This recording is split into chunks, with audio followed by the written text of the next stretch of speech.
بتعرفي آخر 6 سنين صوتك بالشام وبحلب وبحمص، شو الغنية اللي بيحطوها الناس؟ لأنه هلا كل المدن حزينة، حزينة لأشوف، شو الغنية اللي بقلب سوريا اليوم شغلوها؟ سكر الشربين؟ لا أقدم.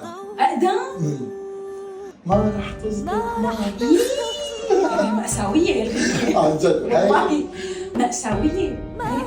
هي الأغنية بتعبر اليوم عن جد عن الواقع. كيف طلعت أنا يعني نسيانها لأنه من زمان مسجلة لمسلسل قديم وقع الضوء من زمان، وهلا هيك اجى وقتها للأسف يعني. انتي الصوت الأكثر تعليقات بقراها عندك، وعدتينا المستقبل أحلى، وعدتينا بقعد أصدقاء، وعدتينا والله ما كان بدي، والله شو بدي أعمل، يا ريت هيك عندي عصا سحرية وهيك نقدر يعني نقدم شيء. هي الموسيقى شوف والفن ما بيقدروا يغيروا الواقع، بس اللي بيقدروا يغيروا الناس. وإذا الناس تغيرت ممكن